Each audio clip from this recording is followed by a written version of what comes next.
Hello, welcome back to my channel. Today I want to talk to you guys a little bit about being lazy. And I want to firstly clarify what I mean when I say being lazy. I'm using the word in the sense that society uses the word, which is actually not laziness at all. And I'm also going to get into how this laziness can help you when it comes to avoiding things like anxiety, burnout, panic, and overall overwhelm. So this was something that I had to learn the hard way, and I really have learned from it, and I don't think I will ever go back to the toxic productivity lifestyle that I had before. I have seen so many videos on how to be productive, how to maximize your time, do this to get the most done in your day, but there's a balance to this, and I don't see many people speaking into that side of the conversation. And if you have been feeling left behind by so many influencers who are hyper productive and like you just cannot understand how they're doing everything that they're doing, it's because I think you can sense that there is an unhealthy level to that conversation, and sometimes I think online it is portrayed to the extreme. Do not feel bad if you need more break or if you need more me time. Don't let anyone make you feel like that's lazy or unproductive. There is so much value and productivity in that. As a society, it is pretty clear that we do not value mental health. It's true, we don't, especially when it comes to preventative measures and avoiding getting to a certain place with our mental health that takes a long time to get back out of. We actually ignore mental health so much that we don't even know how to identify what the onset of poor mental health looks like. And when those of us that are sensitive to mental health issues need to take breaks, the constant pressure from around us of being productive can imply that it is actually lazy to not be constantly working towards some external goal. Personally, I don't think that taking breaks is lazy at all. We just don't see the value in being productive toward things like self-love and self-care. I'll be the first to call myself out. I am personally very guilty of this, and everything sort of came to a head for me when I realized that I was being too productive too consistently back in the summer of 2020. I already made a dedicated video about my entire story, so I won't go into too much detail, but I will give you some context. And I actually think a lot of you are going to be able to relate to what happened to me. So I was the kind of person that was completely consumed with my work life and with being productive every second of every day. I lived in LA, I was doing entertainment. I took every single audition that came my way. I just did not know how to say no. I was making YouTube videos very consistently. I was also dealing with the emotional effects of the tragedies that made the Black Lives Matter movement so popular recently. Basically, the world was stopping as the pandemic was setting in, and I was just not stopping to breathe or ask myself how I felt as a person that already dealt with anxiety. It got to the point that all of these things actually crashed onto me all at once like a physical load on my chest. I was completely paralyzed by panic disorder, anxiety disorder, dissociation disorder, and extreme burnout. It was so bad, I had to leave LA so that my parents could look after me, and I had to stop working altogether for a full year to rehabilitate myself and heal. And you can imagine, as someone that was obsessed with work, how guilty and bad and ashamed this made me feel. I ended up even battling with identity issues because of it. And this is where toxic productivity leads. I realized that I was dealing with something that I think a lot of us are. The fear of being left behind by society if we're not productive and maximizing every single minute of our day. This isn't fair to ourselves, and this is something that can actually lead to a whole other problem of workaholism. This is the place that many of us are still pushing ourselves to right now. But the thing is, I would have never had to deal with any of this if I let myself be a little bit more lazy along the way. But I guess I did need to end up in that place so that I could learn the lesson for myself and hopefully pass it on to you. And if you think this isn't a real problem that can affect you, that just means it isn't a real problem for you yet. And that's good. Trust me, I am speaking from a place of experience here, and what I've now realized is the only way to avoid ending up in this place is to implement check-ins throughout my day so that I know I have a planned schedule where I can be productive, but I can also have rest, recuperating me time that is on the to-do list and I have to stick to. So I'm gonna share a couple of tips with you guys on how I make sure that I do that and avoid ending up in that deep dark place that I was.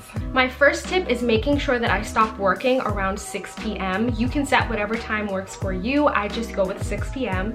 This allows me to know that I have certain hours of the day where I can definitely get work done, I can definitely be productive, and it actually motivates me to do more before that time. Because after 6 p.m. hits, that's it, I'm done for the day. I'm now transitioning my mind and my body to stop being in go, go, go mode and to start slowing down, preparing for rest so that I can wake up energized to do it again the next day. My second tip is meditation. This is something that I really have fallen in love with because I can do it any time of the day. If I'm feeling panic or anxiety set in, or if I've just been working for too long at a time and my mind needs a little bit of a reset, I can turn on my Calm app. That's what I use. I love the Calm app.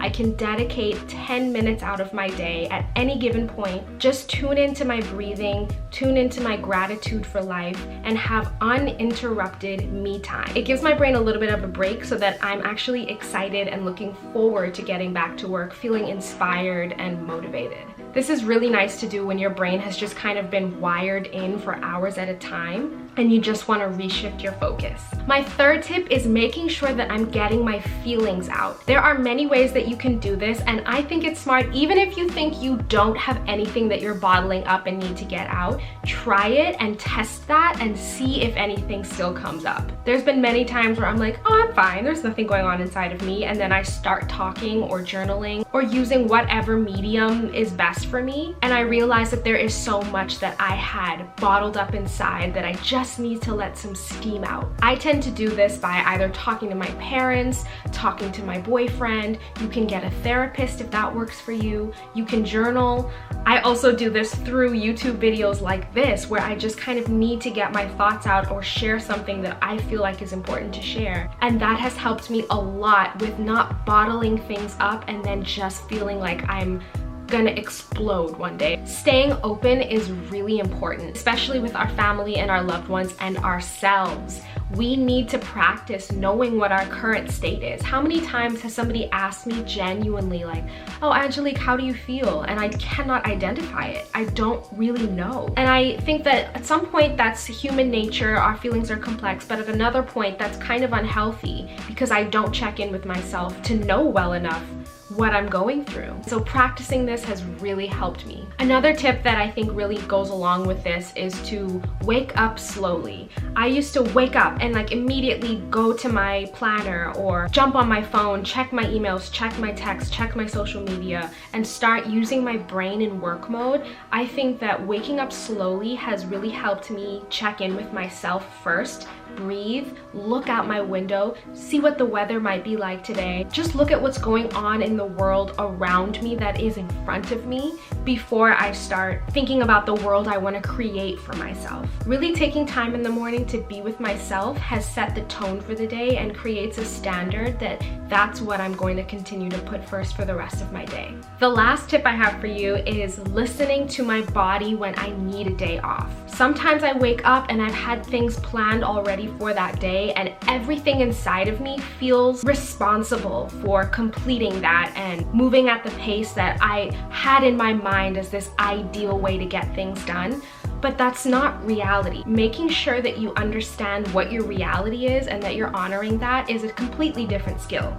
Some days I wake up and I just have to be honest with myself and know I don't have it in me today. I don't have it to give. Sometimes we get caught in this really unhealthy standard of thinking that we can't change our mind when we told ourselves we're gonna do certain things, and feeling like even if it isn't in there to give, we're gonna push and push ourselves as hard as we can to get it done. Trust me from experience, that does not lead anywhere good, healthy, or sustainable. So if you wake up on a day and you just cannot that day, that's fine. So for me, that might look like being like, okay, to my boyfriend, okay, Dante, like maybe we just gotta go on an adventure today. Let's go for a drive. Let's see a new town. Or maybe I just wanna go to my parents' house and hang out with Cupcake, like our family dog. Maybe I just need to go for a walk and be with myself and stretch and meditate. Or maybe I just need to be a couch potato today and binge watch 90 Day Fiance. All of which are okay, and I have learned to allow myself permission to prioritize my body and my mind over my to-do list. So what's really helped me with that is learning to be happy to put myself first rather than guilting myself because I don't have it in me today. Really what I want you to take away from this video is that there is value in what we can stereotypically look at as being lazy, because it allows us to have longevity in our pursuits. It gives us a chance to heal along the way so that our traumas and our stressors don't wipe us out all at once and force us to start over. And that's not to say that starting over is ever bad, but I think we all agree that we rather start over by choice instead of starting over by force and because it is now the only option left. Living this way doesn't only give us the chance to be successful and to get to where we're trying to go, but it also gives us the chance to enjoy the process of getting there, because that is only available now in what's happening in your present. And this is why it is so important to think of the joys of life as something that is happening today, rather than something that is only possible when you attain it in the future. This will help you learn how to prioritize what you deserve right now. And sometimes that's a break. All right, you guys, thank you so much for watching. If you like videos like this, make sure you hit the subscribe button. Give me a thumbs up so that I know you enjoyed, and I will see you guys in my next video.